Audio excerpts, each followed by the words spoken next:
final, José aparece como en el centro de la historia. Y estamos viendo ya la semana pasada, los que pudieron venir o los que pudieron ver el video en YouTube. Recuerden que tenemos un canal donde colgamos todos los mensajes y la escuela dominical, todos los estudios. Nos hacía un pequeño recuento y relato y resumen de lo que venimos viendo de la vida de José. No lo voy a repetir, pero Mauro lo hizo la semana pasada hasta llegar hasta este momento. Y en el momento donde estamos hoy, que es capítulo 42, vamos a analizar del 29 hasta el capítulo 43, versículo 14. El contexto de estos pasajes es que en la región de aquel lugar había hambre, ¿no? Empezó a haber una crisis. Y paralelamente a eso, José, o se empiezan a cumplir esos sueños que José había soñado cuando estaba aún con su familia. Entonces, ese es el contexto en el que nosotros ya comenzamos la semana pasada y vamos a continuar hoy. Entonces, hay hambre y Jacob envía a sus hijos a buscar alimento a Egipto. Y es ahí donde se encuentran los hermanos de José con José, ¿no? Sin saber los hermanos que era José, José sí se da cuenta que eran sus hermanos, y ahí hay un encuentro entre ellos, hay diálogos, hay una situación especial que la vimos la semana pasada, pero hoy la vamos a repetir, vamos a leer algunos pasajes, y bueno, se empiezan a cumplir los sueños que José había soñado en cuanto a las estrellas, las espigas. Ahora, recordemos que José, cuando se encuentra con sus hermanos, cuando ellos hacen reverencia, él se acuerda de ese sueño y José empieza a tratarlos ¿de qué manera? Ásperamente, ¿no? Y hablábamos la semana pasada un poquito sobre eso, si era una cuestión de pura estrategia y había un plan en la mente de José con idea de poder recuperar a sus hermanos, de reconciliarse con ellos, de ver a su padre Jacob, o era una cuestión de, bueno, algo le voy a hacer, ¿no? Me vendieron, me quisieron matar, por lo menos algo se le voy a hacer pagar. Bueno, después veremos en el final, ¿no? Que bueno, hay una reconciliación, pero está esta situación, ¿no? Los trata como espías, agarra a ¿qué hermano agarra y lo mete en la cárcel? Simeón. Y en las preguntas aparece un hermano, ¿no? Un tal Benjamín. José abre los ojos. Bueno, una situación, lo leía esta semana, digo, qué movilizante habrá sido para José esa situación, ¿no? Es más, la Biblia lo expresa, hay emoción, hay llanto, sale, vuelve a entrar. Había una conmoción inmensa en la vida, en el momento ese en la mente de José y de su corazón. Ahora, porque también pensaba esto, en el relato que cuentan los hermanos está José. No esconden esa historia, ¿no? En mi versión dice, tenemos un hermano desaparecido. Qué figura esta, ¿no? En nuestro país también pensaban esto, figuras de desaparecido. Digo, wow, no sabemos. Y en realidad ellos no sabían qué había pasado con José. Creían que podía haber estado muerto. No, el padre creía que estaba muerto, pero ¿no? Hay un signo de pregunta. Ahora, entiendo que el deseo de José era poder ver a su hermano Benjamín, a su padre tan amado, y la reconciliación con sus hermanos. Ahora, la semana pasada dejamos acá, ¿no? Y los hermanos están volviendo a Canaán, y imaginemos la vuelta de ese viaje. Tenían que enfrentar a su padre, habían ido todos los hermanos excepto Benjamín, y ahora volvían, o uno menos. Esta historia se vuelve a repetir. Yo creo que esa vuelta de los hermanos habrá sido también, ¿no? Una situación de reflexión. De hecho, en los pasajes que leímos hay una reflexión. Bueno, ¿será que Dios nos está ahora castigando, esto es consecuencia de haber tratado mal a José. Encima, cuando ellos revisan el bolso donde habían llevado su dinero para pagar ese alimento, el dinero estaba. Bueno, era toda una situación realmente muy compleja, en la cual ellos habrán tenido que pensar y habrán tenido tiempo también tal vez para inventar una historia, o no, como lo hicieron con José. Pero tenían que enfrentar a Jacob, ¿no? Y ahora nos toca ver ese episodio donde los hermanos tienen que enfrentar a Jacob, le tienen que volver a decir que perdieron otro hermano, tal como lo hicieron con José. Así que vamos a leerlo. ¿Qué les parece? Vamos a leerlo. De todos modos lo voy a leer igual. Capítulo 42, versículo 29, una broma. Y se va a repetir, ellos van a contarle lo que le sucedió a su padre. Así que vamos a leer cosas que ya sabemos. Versículo 29 del capítulo 42 del libro de Génesis, dice así la palabra del Señor. Al llegar a Canaán, yo tengo la NBI, la versión NBI, dice, al llegar a Canaán, donde estaba su padre Jacob, le contaron todo lo que les había sucedido. El hombre que gobierna aquel país nos trató con dureza, a tal grado que nos acusó de ser espías. Nosotros le dijimos, somos gente honrada, no somos espías. Además, le dijimos, somos 12 hermanos, hijos de un mismo padre.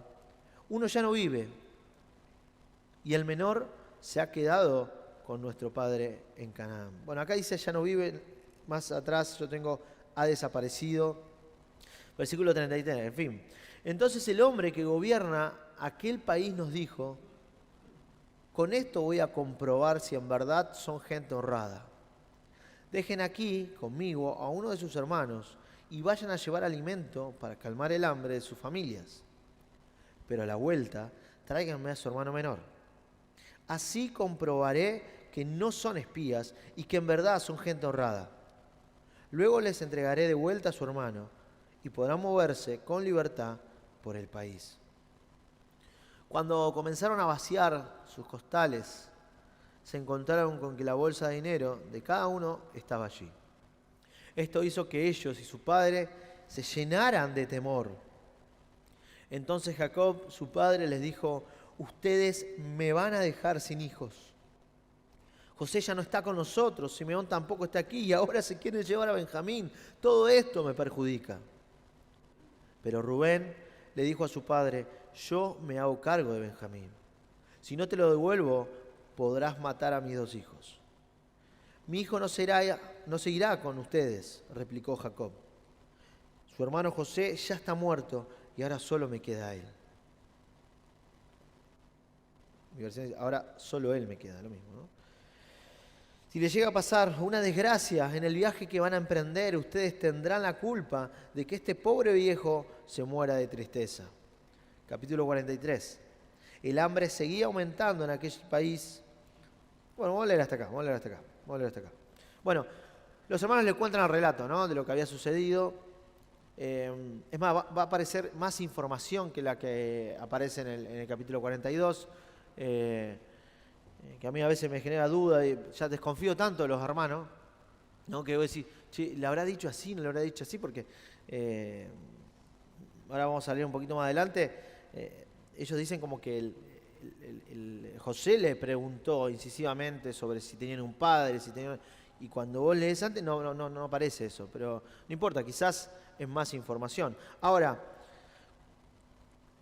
luego de que los hijos llegan a Canaán, fíjense la primera frase que dice en el versículo 29, en el relato, ¿no?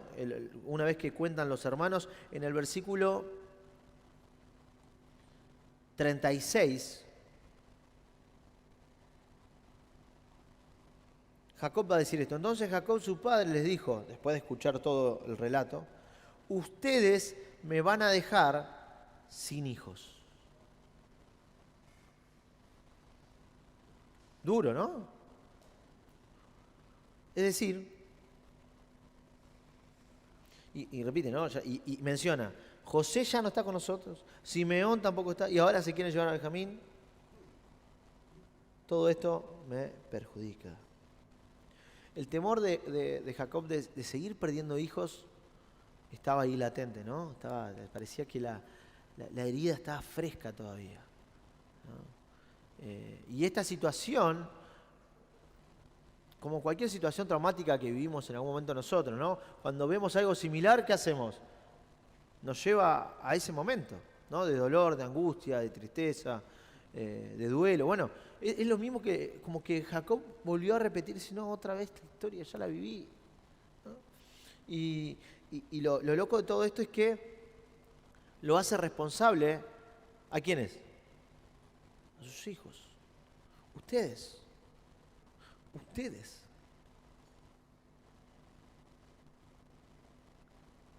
Ahora, no sé qué dice su versión, a ver si tienen alguna otra versión.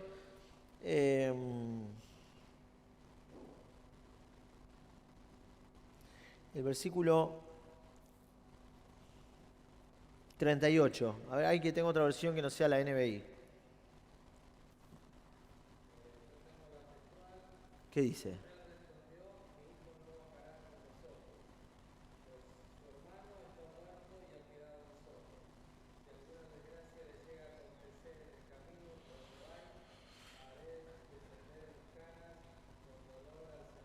Bueno, aquí quiero apuntar esto. Respecto a la figura de Benjamín, ¿no? Dice, y ahora solo él me queda. ¿Qué habrá querido decir Jacob respecto a Benjamín? Porque tenía otros hijos, ¿no? Pero solo él me queda. Y la versión de Ricardo dice más o menos lo mismo, ¿no? Solo queda él, o solo me queda él.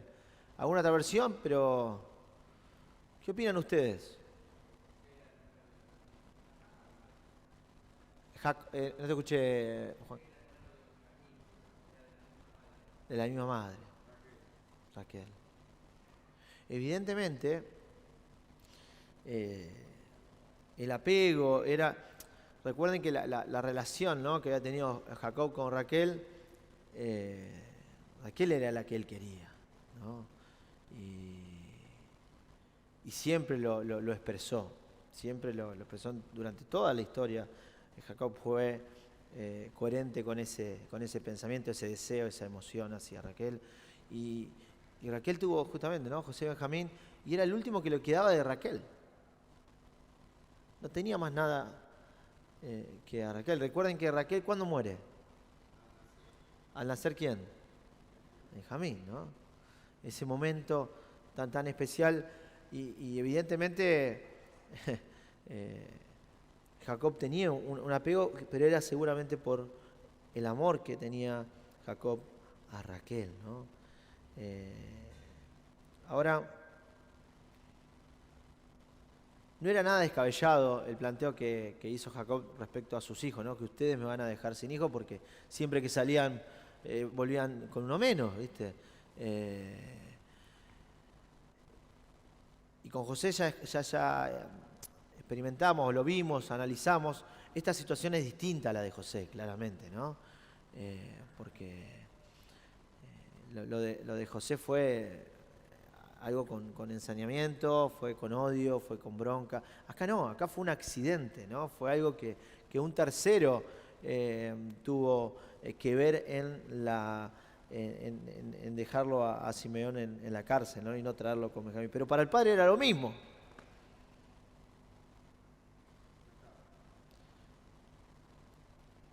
Para el padre era lo mismo.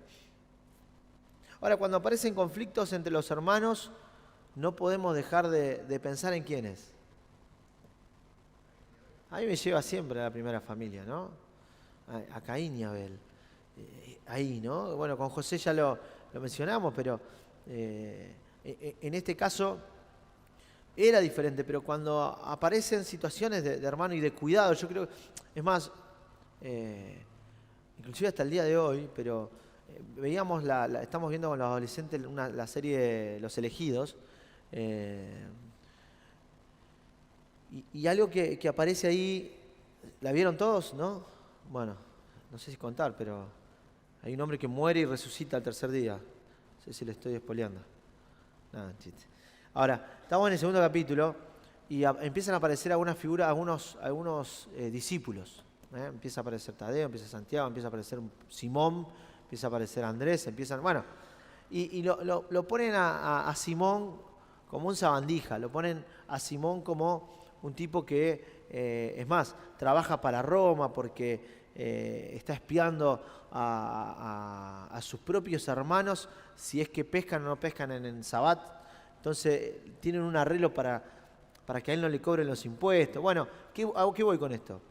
Y el hermano dice, pero vos le vas a hacer esto a tus hermanos. ¿Se entiende? O sea, como que Simón, a pesar que no sean hermanos de sangre, cualquier judío era un hermano. Y entre ellos se tenían que cuidar. Dice, ¿vos vas a mandar en cana, por así decirlo? ¿Vos lo vas a traicionar a uno de estos hermanos tuyos? ¿Vas a ir a decirle a los de Roma que ellos están haciendo algo malo? Esta idea sigue plasmada y sigue en el pueblo judío. ¿De qué? De cuidado mutuo, de protección, ¿no? Porque en definitiva, todos ellos son hijos ¿de qué? De un mismo padre. Mi padre, Abraham, ¿o no? Entonces, y pensándolo en esto, de hecho el deseo de Dios es que los hermanos se cuiden mutuamente, ¿no? No pasó con Caín y Abel, pero el deseo de Dios era que Caín sea realmente cuidador de Abel, guarda de su hermano, protector de él. Y lo mismo tenían que pasar con justamente los que empezaron el pueblo de Israel, y los hermanos no fueron así con Jacob, y ese peligro siempre estaba latente. Ahora, este patrón se va a repetir durante toda la Biblia, ¿no? de peleas entre hermanos, hasta que viene nuestro hermano mayor, Jesucristo. ¿No? Y yo creo que leamos Hebreos 2, 1, 18, en donde se rompe esta inercia, esta dinámica, y donde Jesús nos da ejemplo de cómo tratar a nuestros hermanos. Hebreos 2.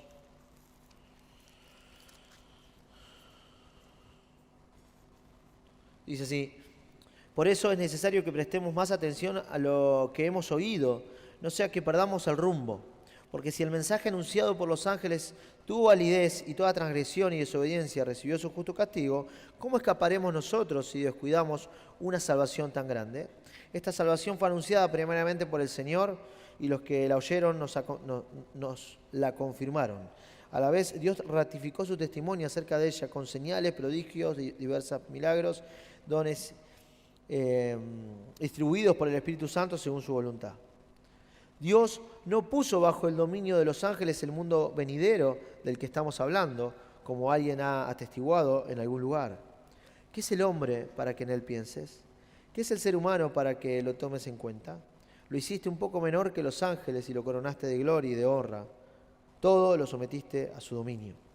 Si Dios puso bajo él todas las cosas, entonces no hay nada que no le esté sujeto. Ahora bien, es cierto que todavía no vemos que todo lo que esté... Ahora, es cierto que todavía no vemos que todo le esté sujeto. Sin embargo, vemos a Jesús, que fue hecho un poco inferior a los ángeles, coronado de gloria y honrado por haber padecido la muerte. Así, por la gracia de Dios, la muerte que él sufrió resulta en beneficio de todos. En efecto, a fin de llevar muchos hijos a la gloria, convenía que Dios, para quien y por medio de quien todo existe, perfeccionara mediante el sufrimiento al autor de la salvación de ellos. Tanto el que santifica como los que son santificados tienen un mismo origen, por lo cual Jesús no se avergüenza de llamarlos hermanos. Cuando dice: proclamaré tu nombre a mis hermanos, en medio de la congregación te alabaré. En otra parte dice: yo confiaré en él, y añade: aquí me tienen con los hijos que Dios me ha dado. Por tanto, ya que ellos son de carne y hueso, él también compartió esa naturaleza humana para anular, mediante la muerte, al que tiene el dominio de la muerte, es decir, al diablo, y librar a todos los que por temor a la muerte estaban sometidos a esclavitud durante toda la vida. Pues ciertamente no vino en auxilio de los ángeles de los descendientes de Abraham, pues ciertamente no vino en auxilio de los ángeles, sino de los descendientes de Abraham. Por eso era preciso que en todo se asemejara a sus hermanos, para ser un sumo sacerdote fiel y misericordioso al servicio de Dios, a fin de expiar los pecados del pueblo. Por haber sufrido él mismo la tentación, puede socorrer a los que son tentados. Jesucristo, nuestro hermano mayor, se dio por nosotros, nos cuidó, y acá no, por ciertamente no vino en auxilio de los ángeles, sino a los descendientes de Abraham. Y este es el deseo de Dios, ¿no? Que podamos cuidarnos los unos a los otros, cosas que, por ejemplo, estos hermanos no hicieron con respecto a José. Ahora, en el versículo siguiente, el que va a aparecer, en el versículo 37, va a aparecer, ¿quién aparece ahí? Rubén. ¿Quién era Rubén?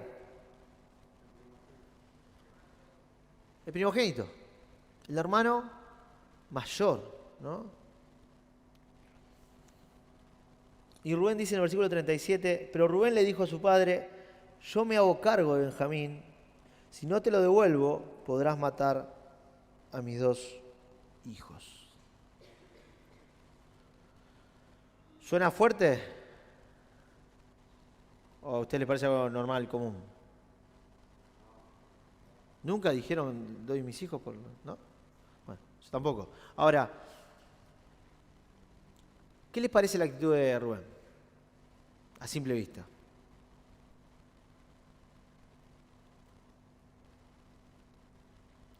Escucho ofertas. Recuerdan, si querés cortar la grabación, pueden decir cualquier cosa, pero ¿qué les parece respecto a Rubén? Muy decidido, muy contradictoria.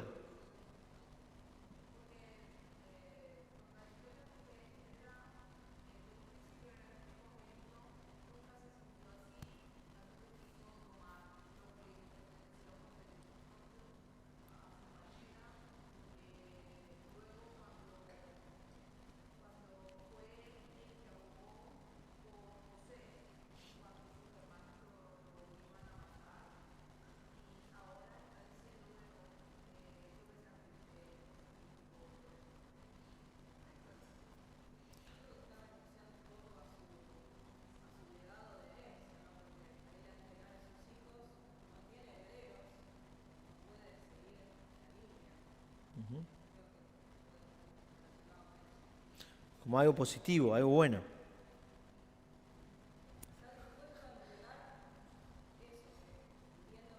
Para ese contexto, claro, era algo muy groso.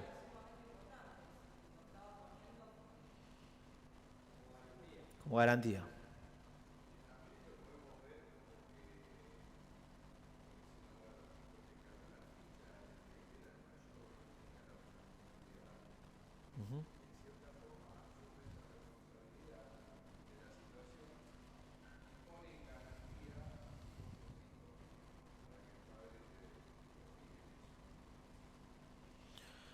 ¿Ustedes creen que Jacob iba a matar a los hijos de Rubén si no volvía Benjamín? Raro, ¿no? Ahora, es interesante porque puede pasar todo lo que ustedes dijeron y con esa intención. Y Rubén tenía la responsabilidad, por ser primogénito, siempre, ¿no? de tomar la iniciativa, al menos. Pero bueno, no tenemos mucho tiempo, pero fíjense que la respuesta de Jacob, versículo 38, mi hijo no seguirá con ustedes. Es decir que al pedido o a la intervención de Rubén, Jacob no se le mueve una aguja, nada. No, usted no. Tu palabra, Rubén, no me es suficiente. No me es suficiente. Ahora, capítulo 43 dice, el hambre seguía aumentando en aquel país. Llegó el momento en el que se les acabó el alimento que habían llevado de Egipto de Egipto, ¿no? Entonces su padre les dijo, vuelvan a Egipto y compren un poco más de alimento para nosotros. Y aquí aparece otro personaje. Versículo 3. Pero Judá le recordó, aquel hombre nos advirtió claramente que no nos presentaremos ante él a menos de que lo hiciéramos con nuestros hermanos menores. Si tú nos permites llevar a nuestro hermano menor, iremos a comprarte alimento. De lo contrario, no tiene objeto que vayamos. Aquel hombre fue muy claro en cuanto a no presentarnos ante él sin nuestro hermano menor. ¿Por qué me han causado este mal?, inquirió Israel. ¿Por qué le dijeron a ese hombre que tenían otro hermano? Porque aquel hombre nos preguntó específicamente acerca de nuestra familia. Respondieron ellos, ¿no? ¿Vive todavía el padre con ustedes? El padre de ustedes. Nos preguntó, ¿tienen algún otro hermano? Lo único que hicimos fue responder a sus preguntas. ¿Cómo íbamos a saber que nos pediría llevar a nuestro hermano menor? Eso es cierto, ¿no? ¿Cómo sabían? Eso es cierto. Están diciendo la verdad, ¿no? No sé si por primera vez o no, pero están... Ahora, versículo 8. Judá le dijo a su padre Israel, bajo mi responsabilidad envía al muchacho y nos iremos ahora mismo para que nosotros y nuestros hijos podamos seguir viviendo. Yo te respondo por su seguridad, a mí me pedirás cuentas. Si no te lo devuelvo sano y salvo, yo seré el culpable ante ti para toda la vida. Si no nos hubiéramos demorado tanto, ya habríamos ido y vuelto 2 veces. Yo noto, al menos, o ustedes, vamos a ver ustedes, ¿qué notan entre la intervención de Rubén y la intervención de Judá?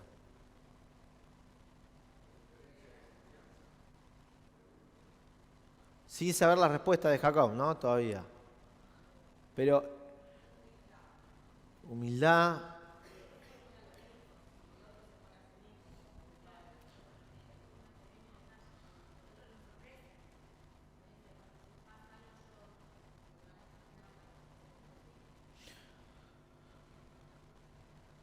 Es interesante ese cambio porque según los historiadores y demás, dicen que Jacob o un padre no mataría nunca a los hijos de sus hijos.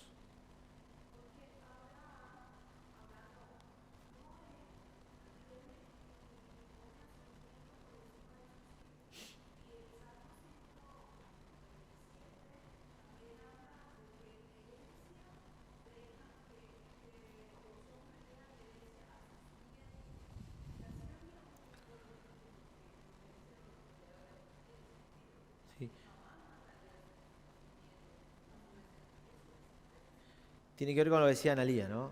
Es una mezcla de eso. O sea, recuerden que estamos hablando de descendencia, recuerden que estamos hablando de legado, recuerden que si vos matás a tu hijo y tiene hijos, bueno, están los hijos de los hijos, ¿no? Pero si vos cortás, hay una cuestión de poderío, y recuerden acá también hay una cuestión de que Dios está formando un pueblo. Entonces, la intervención de Judá es distinta a la de Rubén. Él mismo se pone, dice, si algo le pasa, yo me voy a hacer cargo, yo voy a ser culpable para toda la vida, yo, dice, y no por una cuestión de ego, no, haciéndose a él responsable, sabiendo lo que podía pasar con su padre. Ahora, esta dinámica de intervenciones, ¿recuerdan cuándo pasó anteriormente? Que primero interviene Rubén y después interviene Judá. Otra vez pasa lo mismo. Cuando lo venden a José, cuando estaba José ahí, los hermanos dicen, ¿no? Los hermanos, ¿qué querían hacer con José? ¿Y qué pasa? Rubén, esto es Génesis 37, del 18 al 28, Rubén, ¿qué dice? No lo matemos, dice. No lo matemos. Dice, versículo 21, cuando Rubén escuchó esto, que lo quería matar, intentó librarlo de las garras de sus hermanos, así que les propuso, no lo matemos, no derramen sangre, arrójenlo en la cisterna, en el desierto, pero no le pongan la mano encima. ¿Quién era responsable por todos los hermanos en ese momento? Rubén. Yo no sé la intención de Rubén, pero si iba a caer algo sobre Rubén, ¿no? Una carga, un castigo, algo, ¿no? Ahora, fíjense que dice, Rubén dijo esto porque su intención era rescatar a José y devolverlo a su padre. Había, según la Escritura, ¿no?, esa intención. Ahora, los hermanos siguen adelante queriéndolo matar. ¿Y quién aparece en el versículo 26 del capítulo 37? Judá. Dice, entonces Judá le propuso a sus hermanos, ¿qué ganamos con matar a nuestro hermano y ocultar su muerte? En vez de eliminarlo, vendámoslos a los israelitas, a fin de cuentas, es nuestro propio hermano.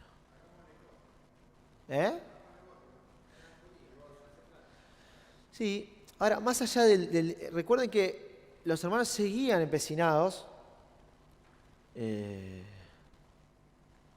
matar a José, a pesar de quién, de la intervención de quién, a pesar de la intervención de Rubén.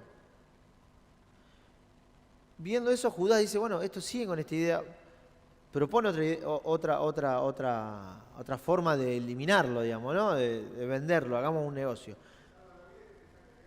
¿Y qué hicieron los hermanos? ¿Le hicieron caso a quién? ¿A Rubén o a Judá? A Judá. Esto mismo pasa de vuelta ahora en el capítulo 43 y 42. Intervención de Rubén. Jacob dice, no, tu palabra no me vale. Recuerden la historia, todo lo que dijo Belén, ¿no? Había una historia con Rubén. Y Rubén estaba descalificado, hermanos. Y aparece Judá, otra vez de nuevo. Ahora, este es el principio de algo que va a acontecer y va a plasmarse y va a afirmarse más adelante. Génesis 49, capítulo 8, ya lo hemos leído esto, pero viene bien recordarlo porque la historia nos pide que lo recordemos. Génesis 49, 8 al 12, dice, tú Judá, perdón, vamos antes porque si no, no tiene sentido.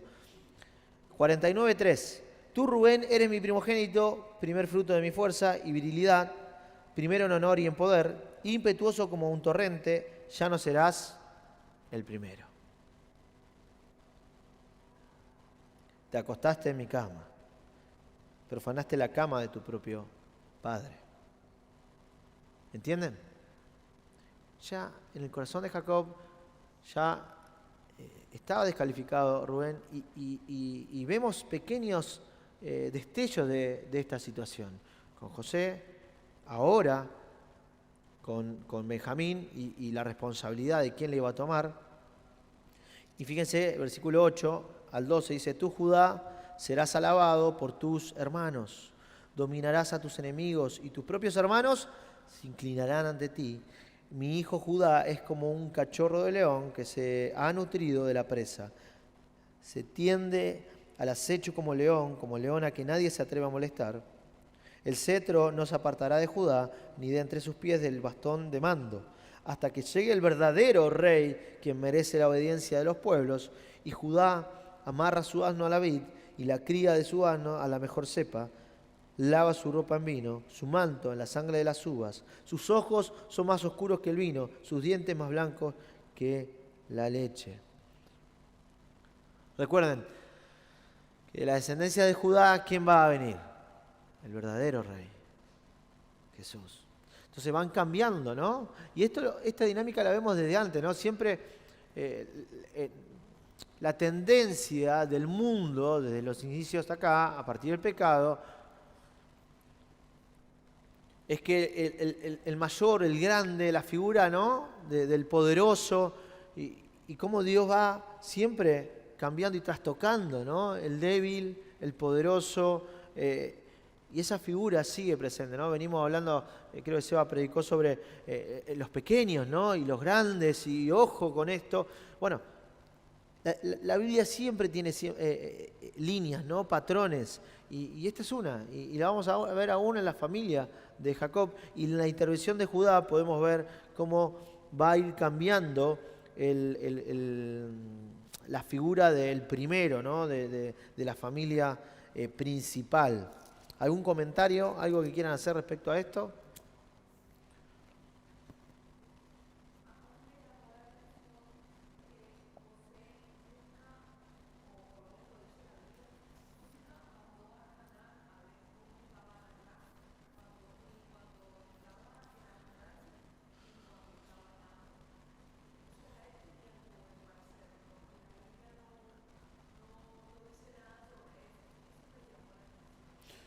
Sí, no dice nada, es cierto. No dice nada. Pero hay cosas que la Biblia esconde por algunas cosas, por así decirlo, ¿no? No está, exactamente, no está todo, pero sí está lo que Dios quiere que nosotros sepamos, ¿no?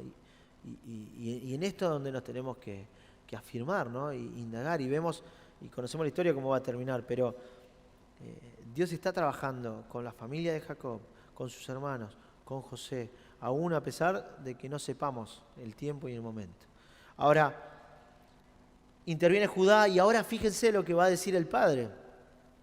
Versículo 11, entonces Israel, su padre, le dijo, ya no hay más remedio, hagan lo siguiente, echen en sus costales lo mejor de los productos de esta región y llévenselo de regalo a este hombre. Un poco de bálsamo, un poco de miel, perfume, mirra, nueces, almendras. Lleven también el doble del dinero, pues deben devolver el que estaba en sus bolsas, ya que seguramente fue un error. Vayan con su hermano menor y prepárense y preséntense ante ese hombre. Que el Dios Todopoderoso permita que ese hombre les tenga misericordia y les deje libre a su hermano menor. Además vuelvan con Benjamín. En cuanto a mí, si he de perder a mis hijos, ¿qué le voy a hacer? Los perderé. Ahora, yo pensaba en la respuesta de Jacob. Porque vos decís, bueno, la intervención de Judá realmente lo convenció, o era la situación extrema de hambre que hizo que Jacob tomara la decisión que tomó. Se iban a morir de hambre. Se ve que el único lugar que había era Egipto, porque no hablan de otro lugar. Yo capaz me hubiera disfrazado o algo, ¿no? Pero ya lo había hecho Jacob. Entonces, pero bueno, pensamos en eso. De todos modos, la historia nos va a confirmar que Rubén ya no estaba tomando el papel del primogénito, aunque él intenta acá, sino que ya pasa a Judá, ¿no? Esta responsabilidad. Quiero ir lo último. Jacob va a usar la misma estrategia que usó antes. ¿Qué va a hacer Jacob? ¿Qué dijo? Lo primero que dijo: llévenle presentes, regalos. ¿Cuándo hizo eso Jacob? Cuando se tenía que enfrentar con Esaú, ¿no? Vamos a llevarle regalos. No vamos a leerlo ahora, pero cuando vos lo lees, esa iniciativa tiene que ver más con su propia sabiduría, movido por el temor de tener que enfrentar a su hermano que se le había jurado, ¿no? Que con una estrategia divina. Y acá va a pasar lo mismo. ¿Y recuerdan qué pasa entre esa iniciativa y el encuentro de Esaú? ¿Qué hay en el medio? Un encuentro con Dios. Y ahí pasa. Ahora, yo acá veo algo distinto también, más allá de los regalos y de tomar la iniciativa con esto, de decir, bueno, voy a llevarle regalo para ablandar un poco, calmar la bronca, por ahí mira los regalos y demás. Si ustedes se fijan en la estrategia con Esaú, manda el primer campamento con regalos y el otro lo deja más lejos por las dudas. Era la idea de Jacob. Yo hablo como si ustedes ya lo supieran porque ya vamos avanzando. Si repetimos todo de vuelta, no avanzamos más. Entonces, acá noto, en el versículo 14, que hay una diferencia.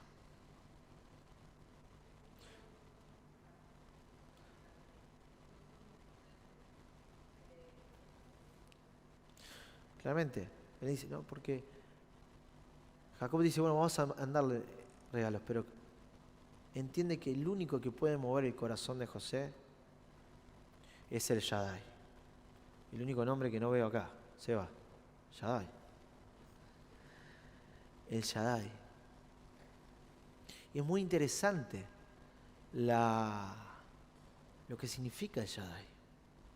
En los momentos que aparece el Shaddai. Porque para nosotros, yo tengo en mi versión, por ejemplo, el Dios Todopoderoso. En su versión no sé qué dirá, en la BTX dice el Shaddai, si no me equivoco. Pero el Shaddai, lo pueden encontrar como Dios Todopoderoso, Dios Omnipotente. El significado etimológico de este título, que muchos escritores bíblicos van a mencionar ahí, es como también Dios se presenta. La palabra Él significa el que es fuerte o poderoso. Y calificativo Shaddai se compone de la palabra hebrea Sad, que significa el pecho, que de manera invariable se usa con referencia al pecho materno. Entonces, si unimos y empezamos a analizar el Dios el Shaddai, es el que nutre y da poder. En un sentido más amplio, es el que satisface por completo. ¿A quiénes? A nosotros. El Shaddai se ha usado mal, no sé si ustedes recuerdan, pero bueno, no voy a entrar, pero un personaje, un apóstol transgiversó el significado del Shaddai, pero el Shaddai es como el pecho materno, ¿no? Y el niño, el lactante, más que el pecho materno, no necesita más nada, ¿o no? Porque encuentra ahí el alimento, eso que lo sustenta, eso que le da vida, eso que le nutre. Y esa es la idea que le da satisfacción, quietud, descanso. Y esa es la idea del Shaddai. Es el sustentador, el fortalecedor, y fuera de él no necesitamos más nada. Ahora, se puede traducir como el todo suficiente, pero aún así quedaría corto el concepto del Shaddai, porque no solamente es el todo suficiente, sino es el que hace que el creyente sea fructífero. Y esto tiene que ver mucho con Abraham, con Isaac y con Jacob. ¿Cuándo aparece por primera vez esta palabra, este título de Dios? ¿Recuerdan? Les tiro pistas. Fructificad. No, pero si no, si le digo bien, lo van a sacar. Pero ¿quién dijo Abraham? ¿Alguien dijo Abraham? Génesis 12 no, Génesis en un momento muy específico, donde el Todopoderoso, el Todo Suficiente, el que hace fructificar, tenía que intervenir. Génesis 17. Cuando hay... ¿Recuerdan? Y siempre aparece para afirmar el pacto que Dios hizo con Abraham. Ya esto es lo último. Génesis 17, del 1 al 8, dice: cuando Abraham tenía 99 años, el Señor se le apareció. ¿Cuánto tenía Abraham? ¿Y había tenido el hijo de la promesa? ¿Cuántos años tenía Abraham? Si no aparecía el Shaddai. Dice: yo soy el Dios Todopoderoso, yo soy el Shaddai, el que te sustenta, el Todopoderoso, el que te va a hacer fructificar. De vuelta va a aparecer esta misma figura, este título, Isaac bendiciendo a Jacob, diciéndole justamente esto, ¿no? Afirmando las promesas de Dios. En el capítulo 28. Y en Hebreos 11:12, dice que Abraham estaba casi muerto, hermanos. Así lo dice. O sea, Hebreos 11, versículos 11 y 12, dice así: por la fe Abraham, a pesar de su edad avanzada y de que Sara misma era estéril, recibió fuerzas, Shaddai, para tener hijos, porque consideró fiel al que le había hecho la promesa. Así que de este solo hombre ya en decadencia nacieron descendientes numerosos como las estrellas del cielo, incomparables como la arena de la orilla del mar. ¿Fue por una capacidad Abraham? En decadencia, dice mi versión. Casi muerto. El Shaddai era el único que podía hacer que Abraham pudiera ser padre del hijo de la promesa. El Shaddai era el único que podía mover el corazón, según Jacob, porque nosotros leemos el Todopoderoso, pero hay toda una historia detrás de eso. No menciona cualquier título de Dios, menciona al Shaddai, al Todopoderoso, al que lo había sostenido a pesar de la muerte o desaparición de su hijo José, y que lo había sostenido y lo había ayudado a salir adelante cuando enfrentó a Esaú. Y ahora dice, el Todopoderoso mueva el corazón de José para que esta familia siga, ¿no? Los planes y los propósitos y las promesas de Dios se cumplan en él.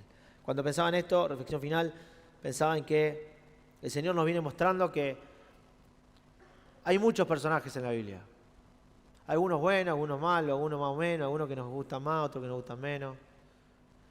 Pero en definitiva, esto se trata de Dios. Y es Él el que sostiene y ha sostenido toda la historia, sus promesas, su misión, y Él lo va a seguir haciendo. A pesar de lo que estamos viendo, el Shaddai está presente y va a cumplir sus promesas. Amén. Amén. Padre, gracias por este tiempo, gracias porque vos nos seguís hablando, porque tu palabra es viva y eficaz. Señor, gracias porque vos nos seguís mostrando tu misericordia, tu amor a través de todas estas historias, Señor, y te pedimos que nos ayudes a poder mirarte a vos y no, Señor, no bajar, Señor, nuestra mirada. Señor, que realmente nuestra esperanza, Señor, nuestra energía, nuestras fuerzas estén puestas en el Shaddai, en ese Dios todopoderoso, todo omnipotente, el que nos sostiene, el que nos hace fructificar. Señor, que realmente nuestra vida esté parada en ti y solamente en ti, más allá de las malas noticias, más allá de cualquier momento que podamos vivir. En el nombre precioso de Jesús, amén y amén. Bueno, en un ratito...